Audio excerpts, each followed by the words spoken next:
Zace Ballman here with episode 21 of your favorite morning talk. I guess we'll do it that way. This week we've got some updates for casting for rollers, and you won't want to miss them. Today's episode is brought to you by Mama Bear Studios. Mama Bear's mission is to create entertaining works of art that explore our humanity. They're great folks over there at Mama Bear. Go visit the website, mamabearstudios.com, and use the offer code THATWAY for 35% off your next movie. You'll love them, folks. I know I do. Okay, here's episode 21. Okay. What's shaking? Here, let's do like a real start, like I just picked up. All right. Oh, hey, John. Yo, what's going on, Uncle Zay? Just living my life. I just got turning my radio voice on. Hello out there. Hey, out there, Seattle. Hey. You know Tom Costas? Is that the guy's name? The sports guy, Tom Costas? I don't know. He, the short guy, Bob Costas. Bob Costas. Yeah, I know Bob Costas. The Olympics guy. Yep, he's from St. Louis, Missouri. Isn't Joe Buck also from St. Louis? He is, yeah. And Bob Costas cranking him out. He was gonna try to do like Cardinals radio or whatever in St. Louis. He was trying out for it, and at the time he had a higher voice, so he actually recorded himself and slowed it down a little bit, so he'd have like a deeper, more resonant voice. Wow. He tricked him, and he got the job. He got it, and then they realized they had to slow down. And now he has to talk like this for the rest of his life. My name is Bob Costas. Bob Costas. I'm not even trying to imitate Bob Costas. I was just trying to do like a Simpsons-style radio voice. My name is Bob Costas. You're listening to I Guess We'll Do It That Way. John, who do we have on today? Today on line 2, you got to block your nasal passages with like the very back of your tongue. John, on today's line 2. On line 2, John, today's episode... John, this is real news. John, today's episode is brought to you by Filmstruck. Filmstruck used to be a great platform for streaming movies. It is no longer in existence. It's shutting down next month. Wow, seriously? Yeah. Our ad didn't work. Oh, no. Here, I'll read you the statement. Tell us what Filmstruck is first. Oh, Filmstruck, for all you who don't know, is an amazing... sort of niche streaming service for really great movies. And the reason I'm bringing this up is partly because Filmstruck is the streaming service if you're like into movies in a big way, because they have so much old stuff, tons of Criterion Collection, all the special features, which is one thing that I miss about DVDs. I picture a guy in like 1999, maybe 2000, 2001. Mm-hmm. And he's like, dude, I got a great idea. What if we streamed movies online? And then he Googled it and realized it was already done. And then he's like, what if we streamed niche movies online? You got to roll with the punches. Here's a statement. We're incredibly proud of the creativity and innovations produced by the talented and dedicated teams who worked on Filmstruck over the past 2 years. While Filmstruck has a very loyal fan base, it remains largely niche, a largely niche service. We plan to take the key learnings from Filmstruck to help shape future businesses in the direct-to-consumer space and redirect this investment back into our collective portfolios. And then they write, this decision comes as AT&T works to streamline Warner Media, an effort that also saw the shutter of Video Weirdos Super Deluxe last week. Yeah, so basically they have a guy come in, and he kills any cool project that's not making a ton of dough. You know, I forget sometimes just about how big these organizations are. Yeah. Think about Warner Media, which is an entity that I rarely think about because it's mostly just like a management company, if you think about it. You know, they have probably hundreds of employees. Thousands. You think? Oh, I mean, yeah. but like, I'm not talking about like people who work for Turner Classics or whatever. I'm talking like literally just people who work for Warner Media Group. It's probably a massive group of people, yeah, right. But it's literally all they're doing is managing assets. I have a friend who lives in New York. Now he lives out by you. And every time... Where's that? Out in L.A., out in La La Land. And I forgot where I lived for a minute. Every time I go see him up in New York, he would introduce me to like artists or whatever that he's hanging out with, you know. And several of these people had started little super deluxe type businesses, and they just go in to some media company that still will accept cool ideas. Like the Warner, or well, not Warner, but Turner runs Cartoon Network, which runs all these crazy, totally like transgressive, nuts stuff. But some guy's going to come in and look at that and be like, these aren't making money, and axe them. Yep. Some guy that just doesn't do much. I mean, like, He's I'm a not bean trying counter. to. Yeah, exactly. Like, just some guy who's an MBA from some fancy school, Yeah. and is probably making $750,000 a year, probably to be some like executive VP To be a buzzkill. We're sitting here talking about how big Time Warner is. Time Warner is a Fortune 500 company, but it's not like doing $400 billion in revenue every year. You know what I mean? It's not even close to that. No. It's like a relatively small company compared to China construction conglomerates or China Oil, or, you know what I mean? These companies that have probably just an unfathomable number of people running these things. I just can't even imagine. Yeah, or just like a really astonishing amount of money. Like there's a Saudi Arabian oil company called Saudi Aramco that has toyed with the idea of doing an initial public offering, like offering stock. And, just a small portion of the total company they were going to do an IPO on. And it was some astronomical, like, $1 trillion for one part of their company. It's crazy. That's insane. But, because, you think about, you're selling pencils to a country of 1.8 billion people. Yeah, right. That's a lot of pencils. That's a lot of and pencils. If you are the primary pencil manufacturer, you're probably going to be a billionaire. Yeah. That's the old, like calculators. That's the old gold or rush concrete thing. dust. Yeah, exactly. Yeah, it's like all the real money was like the people selling them shovels. Right, exactly, yeah. Yeah, China's an interesting thing. I mean, the other factor is that when we hit our initial boom, right? So when would that be? Like in the 1800s, say? Like our first big boom. Maybe after the Civil War or something like that. Nobody's pouring concrete anywhere. They're building timber structures because concrete doesn't exist like it does now. So when they're hitting their boom, it just so happens to be the case that concrete is now the main building ingredient. Whereas when we started our processes, 200 years ago, it was not that. But also their boom. What's interesting though is our boom took us from, how big was America during the beginning of the Industrial Revolution? You mean population-wise? 50 million? Maybe. I don't know. Let's just say it's 50 million. Well, we could look it up. And let's say it tripled. I'm just making numbers up. I don't care about facts. Okay, good. I don't need facts. Yeah, you don't need facts. I'm not even going to look it up. 50 million. It was 50 million. Well, yeah, guys say it was 50 million. It's 50 million. Boom. So now based on the premises that you made up. John, you're like, get to it, dude. Yeah, now based on the premises that you made up this morning. Let's hear the conclusion. All right. No, the conclusion is, let's say it went from 50 million to 120 million. Yeah. Okay. That's like, to rope it back into movies, that's like me turning a $1 million movie into a $3 million movie. That's a massive increase, right? That's a lot.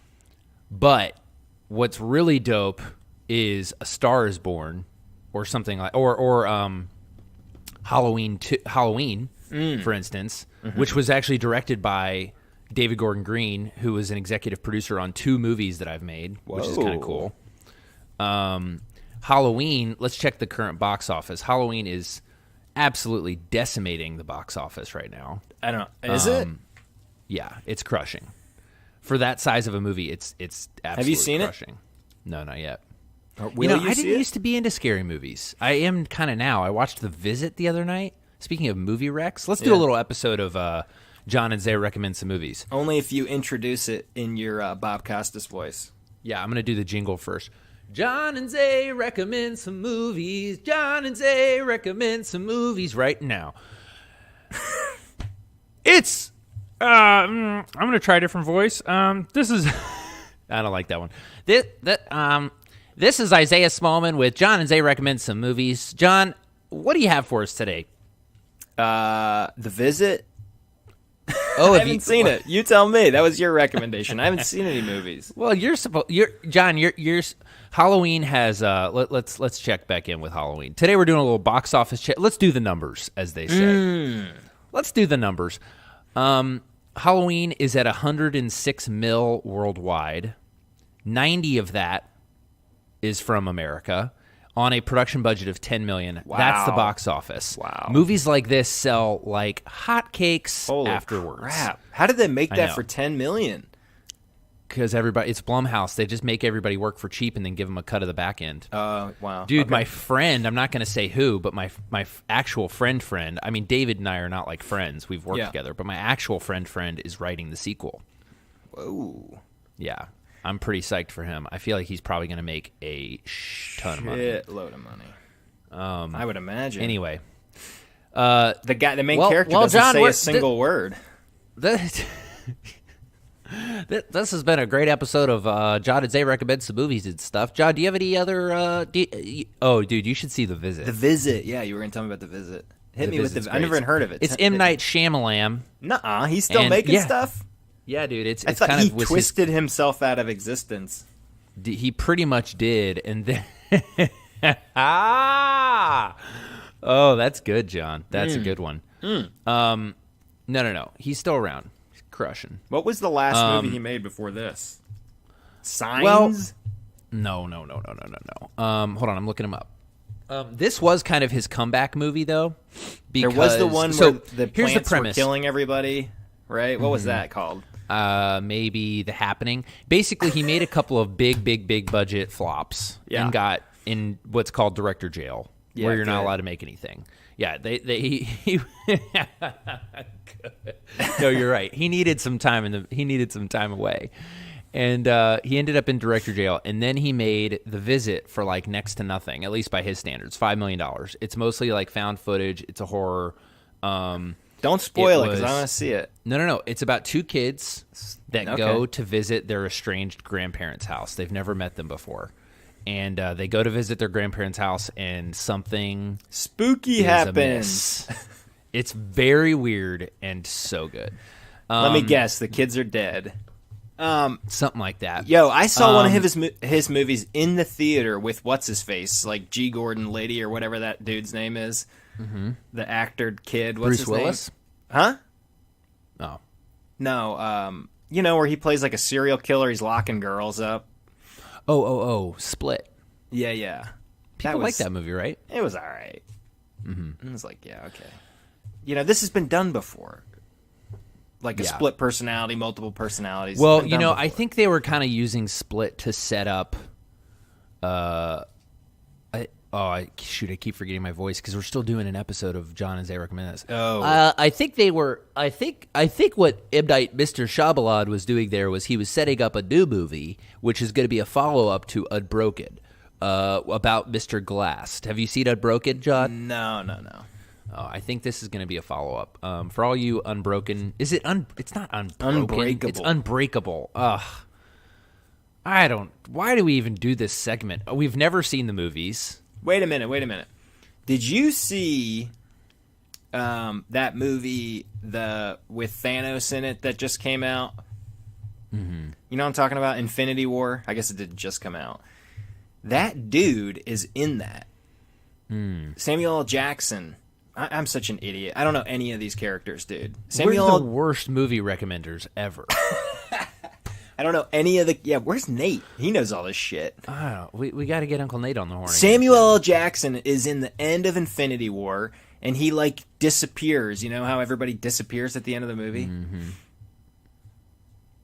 No, I didn't see it. Well, I just spoiled it for you. Seen anything. John, The Visit made $98 million at the box office on a $5 million budget. Wow. And yeah, it's legit. You saw it. You liked it. Yeah, I just watched it the other night. It's very good, actually. The problem with the...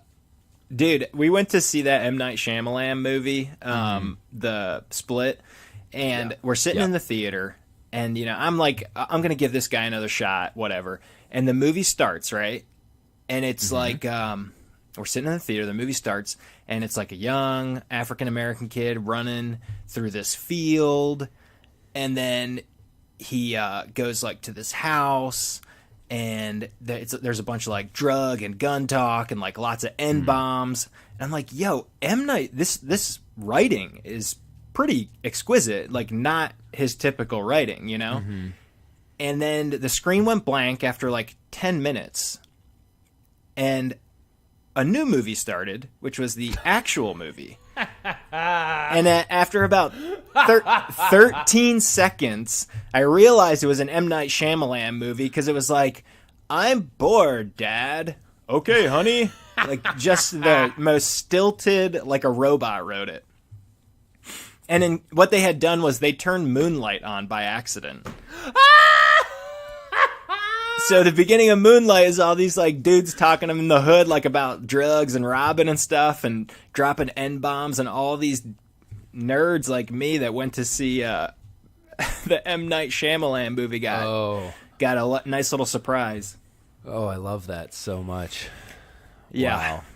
Yeah. Well, this has been a great episode of John and Zay recommended movies and stuff. John, do you have any parting thoughts for us before we go? Yeah, I actually saw Moonlight because of the first 10 minutes that I saw accidentally, and I enjoyed it. It's a very good movie. So, all right, well, thanks for joining me, John. We'll see you all next Did time. we actually recommend a movie? Yeah, I think we recommended The Visit. Oh, The Visit, right. You didn't. You neither recommended nor panned. Oh, you know what we should watch is somebody Infinity should War, yeah. get no the old. It's Halloween. It's spooky season. When I was Carpenter's original Halloween. Nah, it's boring. The Disney's Legend of Sleepy Hollow. You ever see that? Haven't seen it. Oh, it's so good. It's a classic. It's it's like 30 minutes, and it's just one of those classic Disney shorts, and it used to scare the crap out of me when I was a kid. It's very good. John, I have an actual rollers related thing. An update to segue to Segui. Tell us. Is that how you pronounce it? Segway. That's it. Oh, it's not Segui. Not yet. Maybe in France. John, okay, so I have an actor that I'm very excited about. I don't want to use his name. Would I know the name? No, but I think you might recognize his face maybe. In 5 years, will I know his name? Oh, absolutely. All right, especially if he does this movie. Yeah, that's what I want to hear. So you might recognize his name. I texted my parents his name, and they knew who he was, and they actually had seen something he had been in and really liked him and remembered him. But also, not everyone would have that experience. But he's a big time. He's a pretty established dude. Okay. But I think he's the perfect Rufus. Wait a second. Has he ever had like any controversies in his career?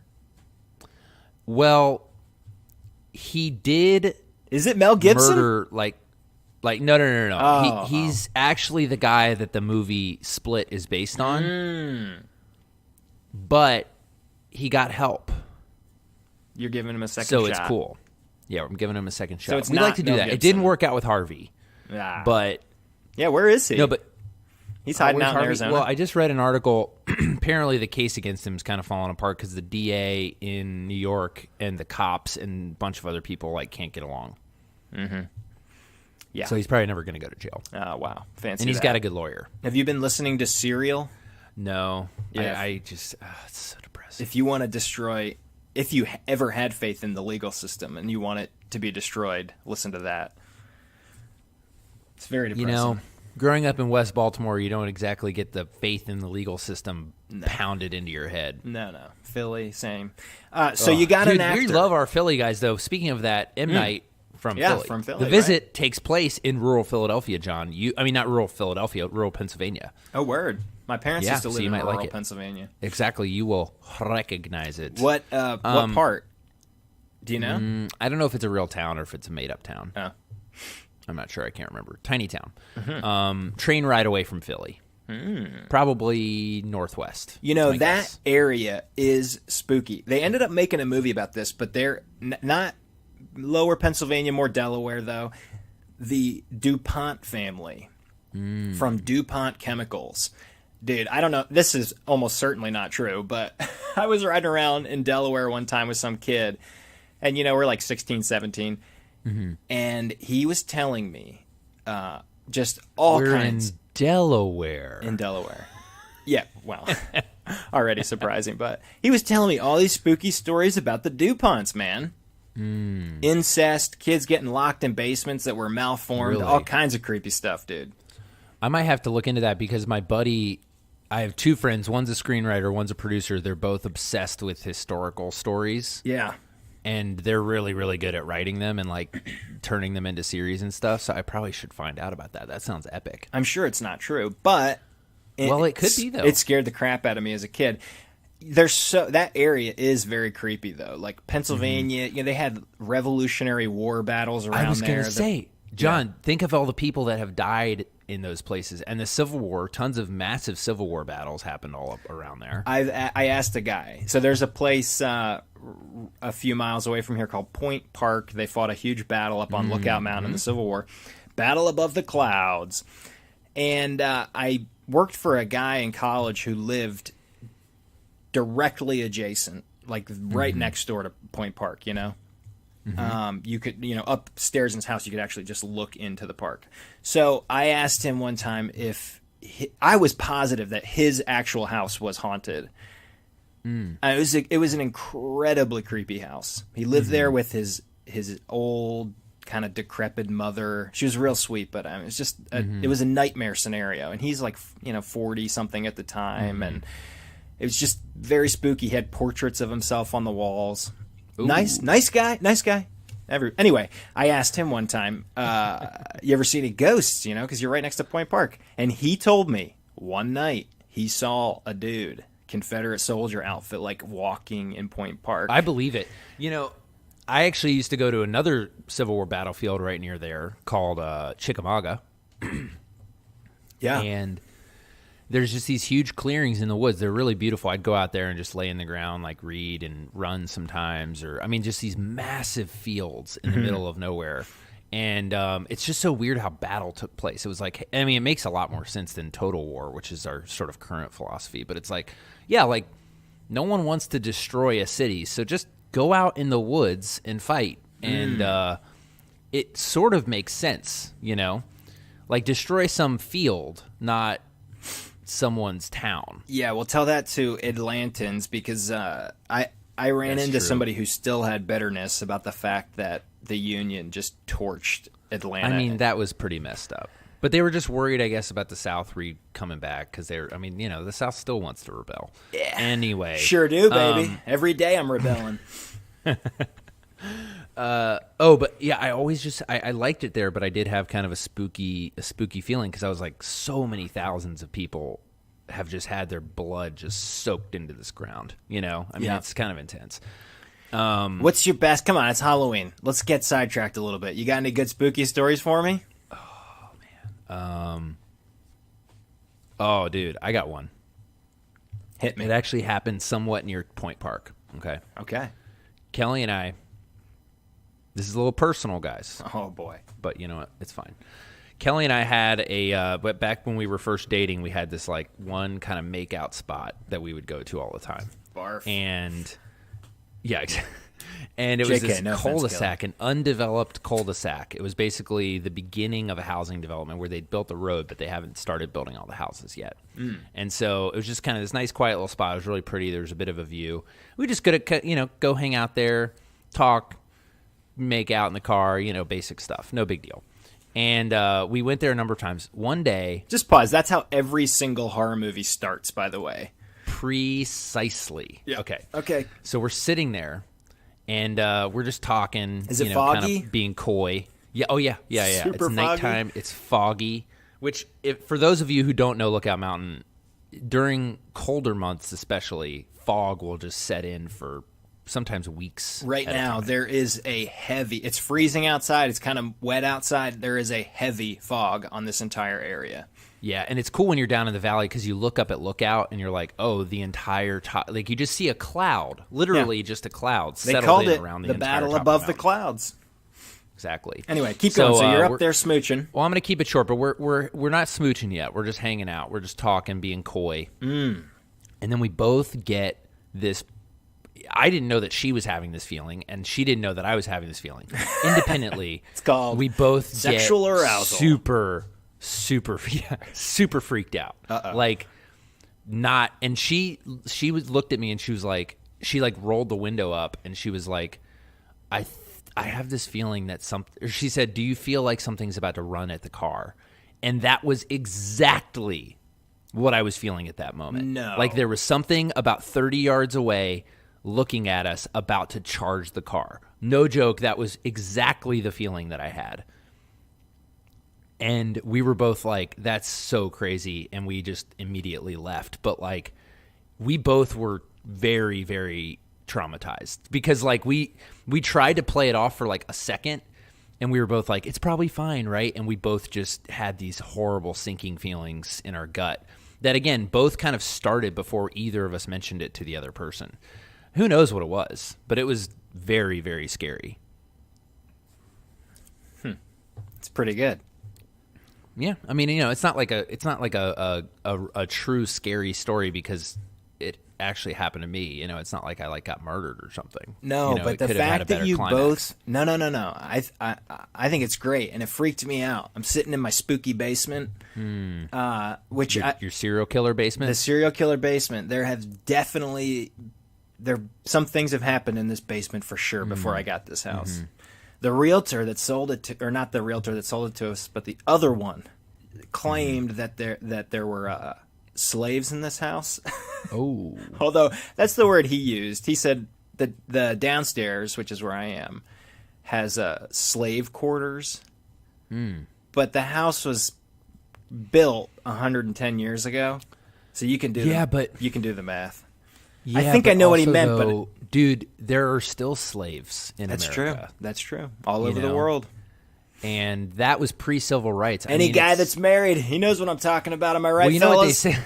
Oh, gosh. We are not allowed to say things like That's that. like an old Reader's Digest joke. Oh, jeez. You know the old joke? Somebody told me this on a golf course one time. There's a guy's playing golf, and he's about to putt. He's about to make a birdie putt, and he sees a hearse driving by, and he stops, and he takes his hat off, and he puts his club down, and he watches the hearse drive by, and his golfing buddy is like, "Whoa, man, you've got a lot of respect for that kind of thing." And he's like, "Well, she did give me the best 15 years of my life." It's the least I could do. Oh, wow. These are the kind of jokes you only hear on the golf course. That's the kind of I mean, obviously that's a caricature, but at the same time, I feel like that is a type of sort of Southern, like, wealthy dude that does exist, and I cannot stand them. You know who I'm talking about. I do, yeah. You're talking about me. Oh. No. Yeah, no, exactly. But like, just this what it is? Like, it's baby man boomers. being the head of the household, everything sort of serving them, like they kind of do what they want. Like women will be women. That mentality. That like, I just kind of weirdly think I know people like that they would never not show up at their wife's funeral, but they're the kind of people that would like make that joke up. Yeah, and the thought might you know what cross I'm saying? their mind. Like, I'd rather be at the golf course. Yeah. Yeah. Well, you know what it is? They probably are at the golf course way more than they should be.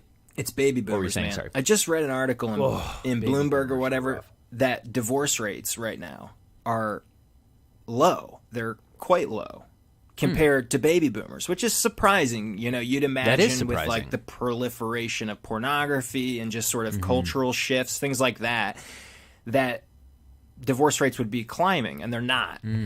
And even the marriage rate has also gone down slightly, but that being factored in, the divorce rate among baby boomers was the highest of any generation ever.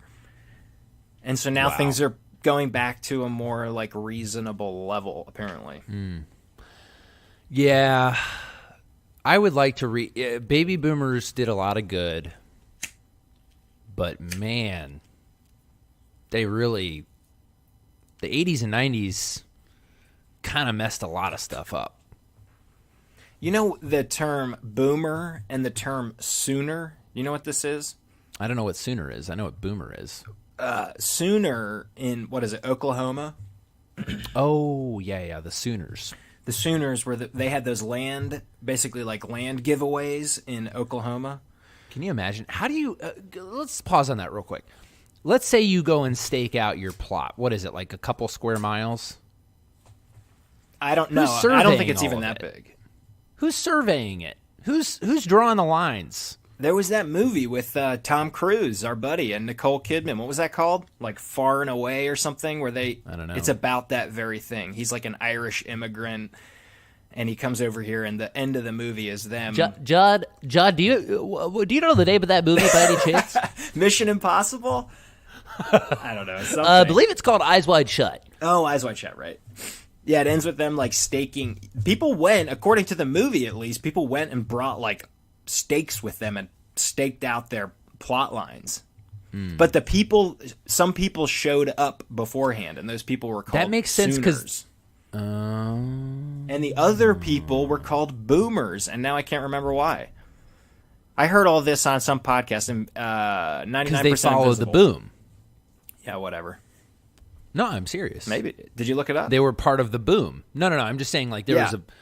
Yeah. Okay, gotcha. I mean, it makes sense, like, the whole, like, get off my lawn thing, you know, like the kid coming out with the gun on the porch. Yeah. Because if you're really way out there and the land less than 10 years ago was free, there's a good chance that people are going to be trying to get in on it all the time.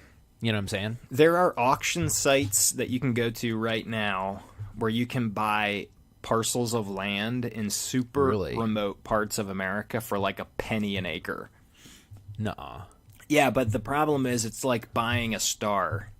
You know, it's like I've heard people... There's no roads and... Well, yeah, and also it may be a scam. Like 50% of them might be a scam where they're double selling lots, assuming that by the time... No one's ever gonna go. Yeah, by the time you go out there, you know, part of it, like half of it might be double sold, you know? Okay, John. Yo. I got an idea. Let's see how our Soup Q stock is doing. Ooh. Because if it's still down, we never actually bought it.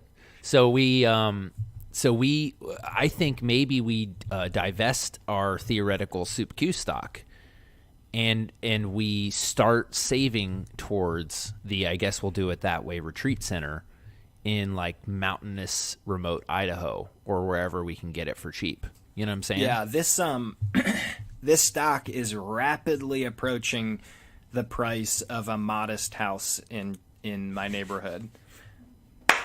The market cap is now entire market. The market cap is 315,000.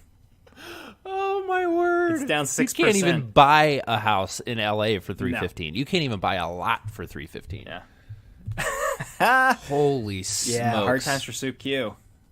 Ooh. Well, it's hard times for everybody. Yeah. Thanks to the boomers. Boomers messing it up. I mean, who are like, I want my full benefits and my pension and my Social Security for 55 years. I only worked for 30, but I get to live on the government for 55 years until I'm 100 years old. Yeah, I would. Yeah, I hear very, very frequently from that generation of people, like about taxes. You know how taxes should be low, and then about 13 minutes later about how they're going to collect Social Security when they're 65. Jeez, come on, guys. No, and again, they're not going to collect Social Security for like a decade. They're going to collect Social Security theoretically for like 40 years. You know, I think maybe 30, but still, that's so much money. I haven't looked into this, but we're about to hit, you know, supposedly like the credit that has eclipsed, or the lending rather, that has eclipsed all others is student loan debt right now. Yeah, I've heard that. I think it is even.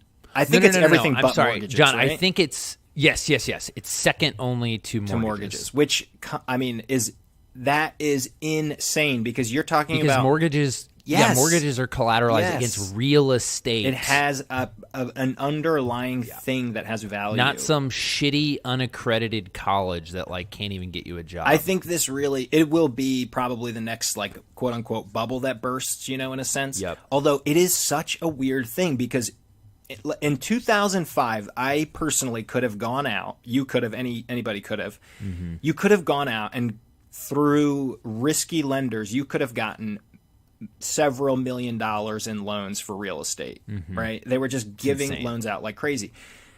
And if you went bankrupt in 2008, you can discharge all of that. Let's say you didn't even have a job and you can discharge $5 million in bankruptcy. If you go to NYU and you leave graduate school with $500,000 in debt or $250,000 or whatever it is, you cannot ever discharge that in bankruptcy. That is bonkers. It is totally it's against. Oh, and by the way, they charge you like 6.5% to 8%.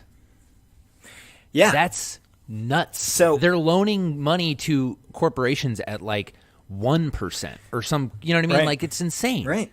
They're scamming these freaking students, me included. Yeah, I mean the fact that you can't discharge it should mean because it means that they can go after your earnings for the rest of your life for this debt. Yep. I think it's one of the only types of debt that applies to. In fact, I think like just 20 years ago they changed the law because it used to be the case that you could discharge student loans in bankruptcy.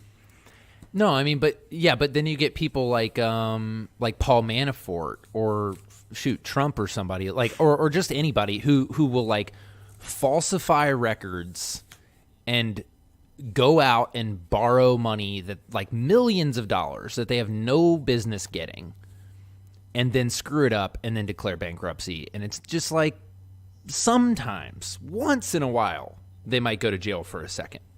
Yeah, no, they won't. But typically they won't. Yeah, typically they won't. That's insanity. And see what happens if I don't even care what your political views are. Like that's universally that's nuts. There's just no way that makes any sense. Well, I mean, you already mentioned Harvey Weinstein, but go up to a girl at a bus stop and rape her and see what happens. You're not getting off from, you're not going to not be in jail. That guy's walking around in Arizona and there's like a dozen people that said he raped them. It's insane. Yeah, it's crazy. It's absolutely crazy. Home of the we free, should get baby. back to, Home of the free. What kind of know. podcast? Am I on the Libertarian Chat Hour right now? Oh boy, let's. Oh well, welcome to the Libertarian Chat Hour, John and Zay. John, give us some views on how the government's messing up your life. Ooh, taxes. That's all these guys ever say. Taxes, free market. We get it, guys. We get it. Yeah, it's not happening. Yeah. By the way, do you want to call 911, bruh? Ooh, I do. I sure do. Unless, okay, I'm going to finish, John. I feel like I should finish this Rollers update because I have this guy that I really like. I got a crush on this, like a big-time actor crush on this dude. How old is he? And I'm going to go with mid-30s. Okay. How handsome is he? Maybe early 30s. Very handsome. What's his body but type? kind of an everyman, Body type? Kind of an everyman Okay, type. he's not ripped? Kind of, nope, not ripped. We're going to have to work on that, buddy. Kind of normal. Well, I haven't seen him with his shirt off. Maybe he's ripped, but he doesn't give off the ripped vibes. Okay. Is he a humble guy? I will see him with his shirt off. He's very humble. He makes music. The music is terrific, which is also... So I find this guy, right? I'm looking around. I'm getting a little frustrated because I'm like, this character of Rufus seems like anyone could play it. It's a flexible ethnicity. His age is flexible. It's just a dude. Like there's so many dudes who could just act. Why am I having a hard time falling in love with anybody? So and true. But I have been. I've been having a really hard time finding anybody that I'm that excited about. And I've talked to a couple people, and they haven't felt like it was a fit. And I kind of also secretly was thinking, they could do this if they needed to, but I don't know that they just have all the tools to be the best Rufus ever. This guy, man, I really hope it works out. I know there are probably other people that I could also fall in love with, but right now I'm really in love with this dude. He's very established. He won a Tony Award because he starred in multiple Broadway musicals. Say what? He also. I hear my wife some running down the stairs right now. I know. She probably actually would know exactly who he is. And he also was in a major show on HBO as a leading role. And he's been in a couple really good movies. But he's doing a lot of music right now, which is also very, very good. And he seems like the kind of guy who might actually be willing to take a risk on a movie like this. Is his name Josh Groban? His name is Bono. You know who Josh Groban is? His name is Sting. No, why can I not picture him? Yeah, I mean, I know who he is, but I can't actually remember who he is. My sister-in-law showed me a video of him. I'd heard the name, but I didn't realize that he was just some like doofus crooner. He's like an opera guy or something. I thought he was like a singer-songwriter, like with a guitar, you know? Yeah, that's what I thought. He's not that. No, dude. He's like a Pavarotti type guy. He's out there singing like Ave Maria. Yeah. Yeah. Seriously. Kind of like that. Exactly like that. I was shocked. I did it my way. Not even that good. Maybe. That's interesting. Okay, so let me finish this guy. So this guy, really great. His agents seem supportive. We've now spoken to them, and now he has the materials for the movie as we speak, as of yesterday. And I'm a little nervous. I really want him to do the movie.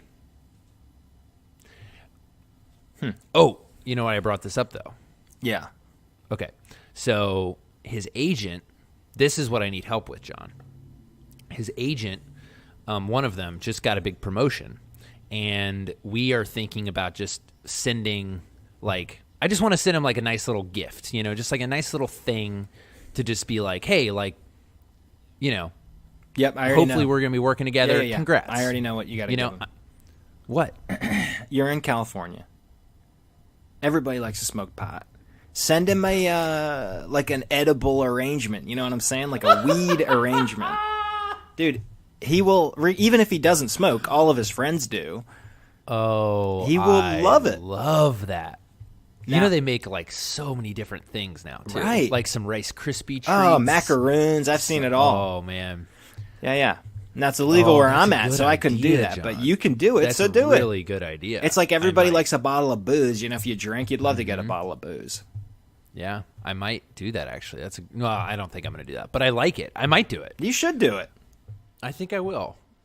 Well, John, I think we should wrap this up. I am really excited. Oh man, I really hope I have an update about What this would be a actor. deal breaker? What would you find out about this guy? What's a minimum that you would break it off? Well, okay. I mean, there was another guy that I was thinking about who I think could do a really good job, and I found out that at one point he got in trouble for beating the crap out of his girlfriend, and I was like, "Yep, not gonna." I mean, you know, maybe it's not true, but it. Yeah, I'm not gonna mess with that. In this you know? climate, so like, don't touch it. yeah, I just think like anybody who's gonna do that, I don't know. I don't know that I need to, even if it's like maybe there was extenuating circumstances and it didn't actually happen exactly that way, blah, blah, blah. I just don't need that kind of shit, you know? Oh, totally. So if I found out something like that, if I met him and he was just kind of a jerk, but I just really don't think he's going to be. I mean, I've been stalking him a little bit, like in a totally appropriate way, like following his Instagram, listening to his music. I mean, I had like a amazing moment listening to his music where there was this line that specifically referenced something that I've been thinking about, and very specific, not just like I'm sad, but like a really, really specific image that has been in my mind for the last week because I thought about it as a great opening to a scary movie. And basically the idea is that some guy, we're just like, it's kind of funny. Some guy's just like eating an apple with like some almond butter in the kitchen. You know, he's just like, this is so good. I love it. He's just munching. He's snacking real hard, you know? Yeah. And then his wife calls from the bathroom. She's like, honey, where's this? Is this blood? And he's like, I don't know. And he like kind of runs in and he's eating some apple butter, you know, and he's like, what? And then she looks at him and she's horrified. And then he looks down and boom, back to reality. He realizes that he's like sliced open and his like entrails are just like falling out of his gut. Eee. And he had no idea. And he's just like about to die. And all of a sudden it's like, oh my gosh. And it's like, what? And he doesn't remember what happened. Like he was just completely in his own world eating an apple.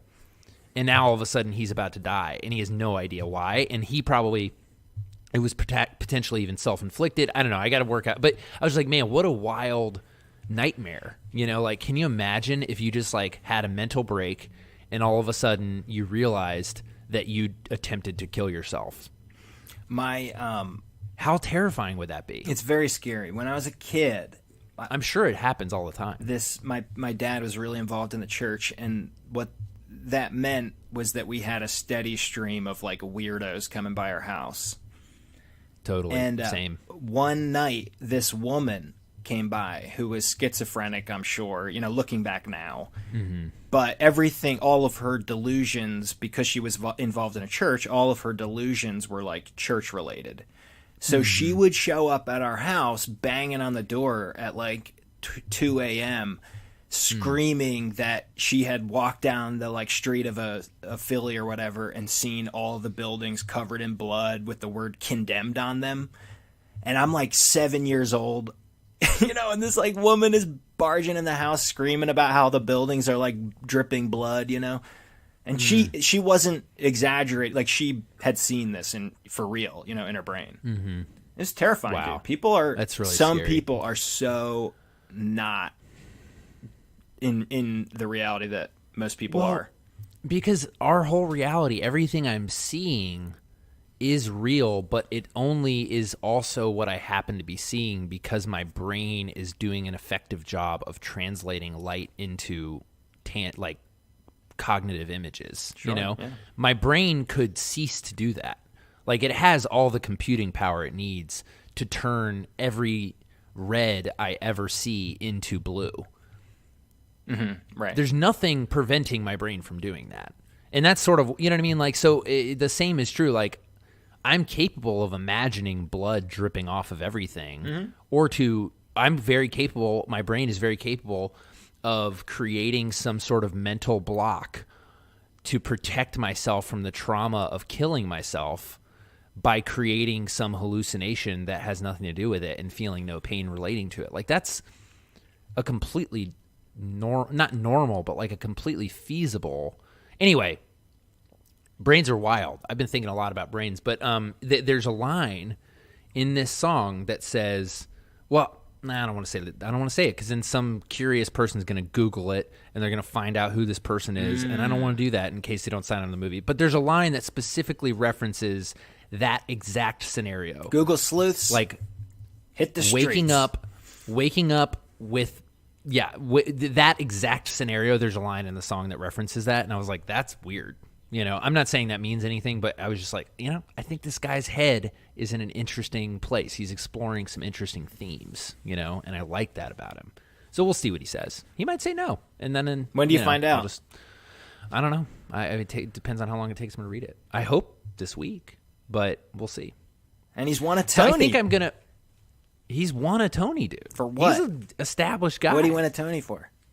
Well, I can't say. Then you'll look him up. List of Tony winners. Okay, got it. Mid-30s. List of Tony winners who have been in movies. That's really narrowing it down. Taye Diggs, got it. What's that? Taye Diggs. Exactly. He's a good dude. We'll see what happens. I need to send his agent a present, which I'm going to do right now. I'm going to send him a little gift, a little promotion present, because, I've realized it's just nice to do things like that. It's just not even necessarily to just get what you want, but it's like I'm actually going to get some little rollers, thank you cards printed, because I just like getting little notes.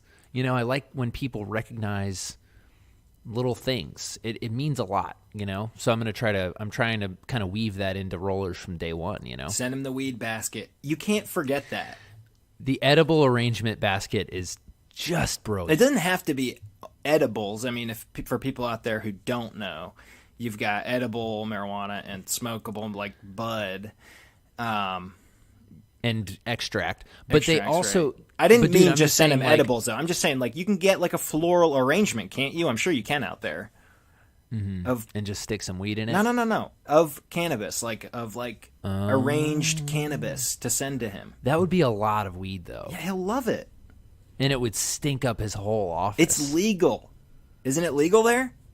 Yeah, but that doesn't mean he wants to stink up his entire office with, like, dank weed buds. Well, I don't know what weed smells like. It's illegal here, but, you know, whatever. I think everybody knows that weed smells like a sweet skunk. It smells like a skunk. You know, I may have told this skunk. story before. I went to New York with this Chinese gal, and everybody up in New York is smoking weed. So she and I are walking down the street. She's a high school student. And you were with other people, right? Yeah, with a bunch of other people. Okay, with great. A bunch of students. You didn't just go on a little vacay with a high school Chinese girl. Well, okay, good. Just making sure. I just want to make sure for all the weirdos out there whose minds immediately jump to that possibility. Well, every time. So this girl, you know, she spoke pretty good English, heavily accented English. She was from probably an upper middle class family in China, and she's going to high school for a year or two here. And we're walking down the street in New York, and everybody is just smoking pot like crazy. And every time she gets a whiff of the pot, she says really loudly, like, "Oh, I love that smell."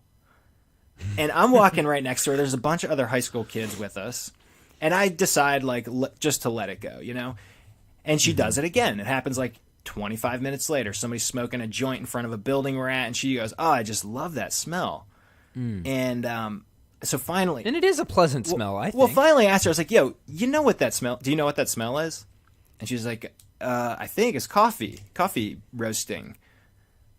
And I was like, no. It's marijuana. It's marijuana. And she immediately turned like bright red, put her hands over her face, and she said, "Oh my gosh, I can't believe it. People smoke marijuana here?" And I'm like, "Yeah, man, that's what that smell is." And she said, "Oh, if I told my mom, she would be so scared and upset." Wow. And she started to tell me what the drug laws in China are like, and they are not good. Oof. She was like nervous to be around people smoking pot. Seriously, like that is so freaked her out. Yeah, dude. It's no joke there. It put you in jail for a long time for pot. Wow. That's wild. Well, on that happy note, I'm going to give a little thought to this gift. Let us know what you choose. I might send like a bottle of whiskey. I might send an edible arrangement. Mm-hmm. I might send a different variety of edible arrangement. I'd say pause on the booze because it destroys lives, but you know, it's your choice. Yeah. You don't want that guy to show up after he's been drinking that, you know what I'm saying? Mm-hmm. No, that's very true. Booze is even more, in some ways, I would argue, a more controversial gift than a little popper full of bud. But there's stigmas. Yeah, I guess there are. Even in Hollywood, where it's But legal? I might not send the booze. Maybe I'll send him like a cheese plate. Yeah, Who wouldn't love a cheese plate? Are you trying to be friends with the guy, or are you trying to work with him? You know what I'm saying? Send him something good. Mm-hmm. Yeah, we'll see. But I mean, a good cheese plate. I guess I would take a cheese plate any day. John, it's been real great talking. It's been a hoot. I will keep you posted on this actor update. Yeah, I'm gonna try to figure out who it is.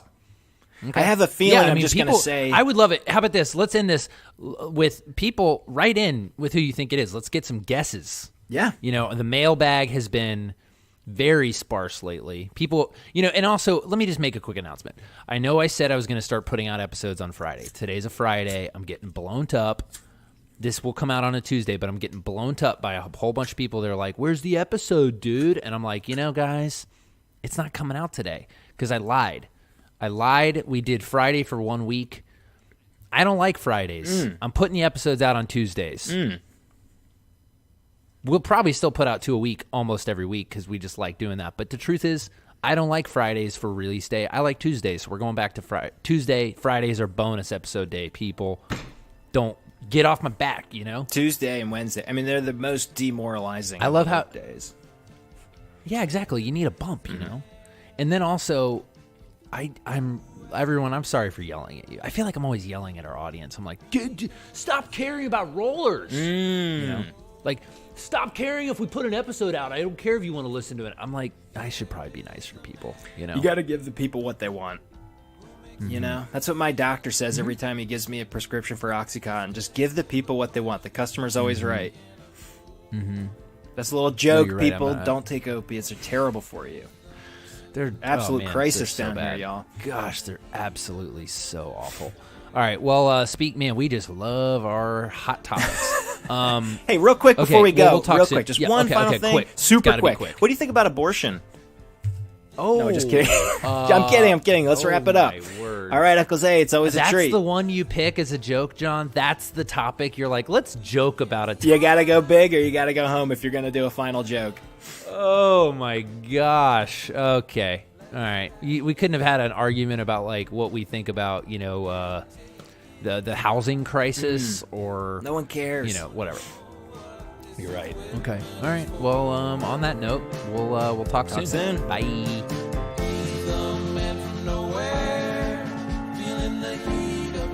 All right. Thanks for tuning in this week. Check in next week when I'll hopefully have an update about casting. We'll see. Today's episode was produced and edited by me, Isaiah Smallman. Executive producer John Shim. Opening music was The Get Down by Summer Dregs. Closing song is The Man From Nowhere by Tom Paulus and Max Bells. This has been a production of Mama Bear Studios.